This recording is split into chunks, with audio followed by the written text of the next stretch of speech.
Hey everybody, it's JJ Talks, and it's Thursday on the Breakfast Club, and I'm back. Surprise. I'm really excited to be back.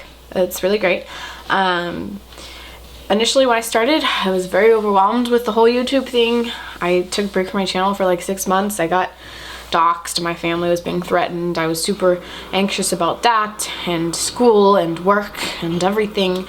Lately I've been super busy, and like, I don't want to sit here and be like, oh, I'm busier than you, because I'm not on YouTube, but busier than I am used to, I'm able to handle myself. So it's like, I feel like I wake up at 5:30 in the morning, and then like in work, school, outside projects, whatever, until like midnight when I fall asleep, and then I wake up again the next day at 5:30, and it's like nonstop.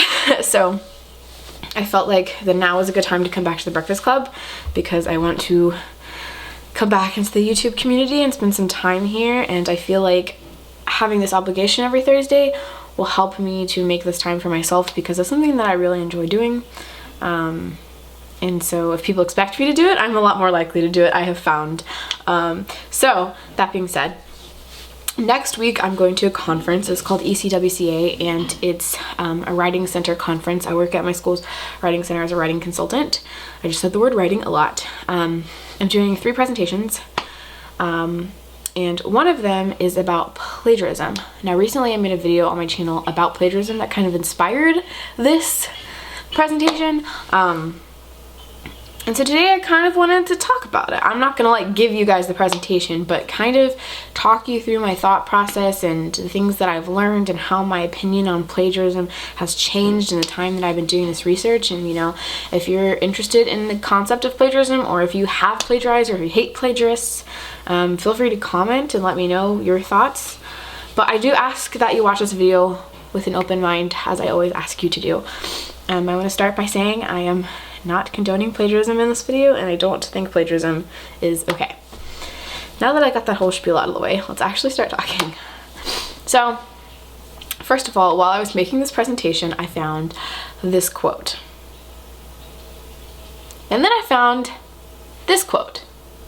So, make of that what you will. So the first thing I wanted to talk about was the insane punishment policies that come with plagiarism. Here's a list of some of them. Pretty much every school has expulsion, failing of a course. One school even has failing of a course, and it has a specific mark so that everyone knows that you failed it because of academic dishonesty, which is pretty intense. Not saying it's right or wrong, just intense. But I was also reading this study where they talked about how essentially this doesn't really work, and how people are more likely to stop plagiarizing if they understand why plagiarizing is wrong, and what plagiarizing really is, and how it's really the easier option to not plagiarize. So I thought that was interesting. You know, I could give you 1,000 reasons why fear tactics don't work, but I just want to express that plagiarism is still existing, and it's rising in some institutions, and clearly these fear tactics are not working. I've had students work with me in the writing center who I've literally spent the entire session convincing them that they did not plagiarize, or calming them down from thinking they had plagiarized, because all we do is scare kids and tell them we're going to get kicked out of school if you plagiarize, and then they get super anxious about the writing, and even people who aren't plagiarizing are nervous about it, and this anxiety is inhibiting them from writing successfully. So what I want to do is kind of investigate the causes of plagiarism. Cause number 1, I believe, is insecurity in plagiarism. So I kind of thought about this concept, about how I feel like people's insecurity with how they write can relate to why they plagiarize, or insecurity about their ability to create thoughts can link to why they plagiarize, especially in university, when you're expected to, you know, if you're reading literature, you're expected to be able to take themes out of literature without the teacher telling you what they are, and if you are insecure about your ability to do that, or insecurity about your place in higher education, that can often lead to plagiarism. There is this woman, name redacted, even though it's a very public incident, who is a professor at Amherst College, and she, when she was under review for tenure, was discovered that she'd been plagiarizing, and they traced her plagiarism back to her dissertation at Yale, and last time I checked, her PhD was under review by Yale. And a lot of people said she was really insecure about her writing. All of her colleagues were like, yeah, she wouldn't ask for help. She was always super anxious and concerned about it. And so that kind of furthered my belief. And so in the past couple months, I have been interviewing people anonymously that have plagiarized or have participated in some sort of what schools define as plagiarism, whether students want to admit it or not. And many of them talked about how like they didn't feel like they fit in their classrooms, like they weren't able to produce the correct kind of thought that the professor wanted. That they literally spent a long time working on this paper, anxious over this paper, thinking about this paper. So it's not like these people who are plagiarizing are just, oh, I don't feel like doing it, I'll just copy and paste. It's like these people have spent more hours poring over the papers than I have, just because they're so worried about getting it right and so worried about producing the right kind of thought and the right kind of content that it ends up with them plagiarizing, essentially. Again, I'm sure some people do it just because they're lazy or they're douchebags, but I think that is something to consider insecurity and plagiarism. Number 2 cause, I think, is that we devalue thought as a society. Like, would you rather someone steal your midterm paper or your car, is my example for my presentation. Like, honestly, I don't have the money to buy a new car. We don't put as much value on thought as we do physical items or things that can be exchanged for like money, right? Which makes sense in some respects. In some respects, it's really sad. But I know a lot of people who would never steal a thing in their life who've plagiarized because they just don't think it's that bad. And I just don't think we value thought that much. So there's that. Something that I thought was interesting is I went to a workshop that this group at my school conducted about plagiarism, and one of the presenters discussed how the word plagiarism wasn't popularized until the invention of the printing press. Now, it was invented way earlier, as a whole funny story, but until the invention of the printing press, the word plagiarism wasn't really like popularized. So I thought that was interesting, because I thought it was interesting that as soon as you can put it on paper, as soon as it's physical, the value inherently increases. So I just think that's interesting, and that's something that I think that should be considered when discussing plagiarism. Number 3, intercultural context. I work with a lot of ELL students and ESL students who are English language learners, who are international students. And sometimes there's just a cultural barrier that exists. You know, I've heard kids, their EL students say in class, hey, can I just copy it from this website?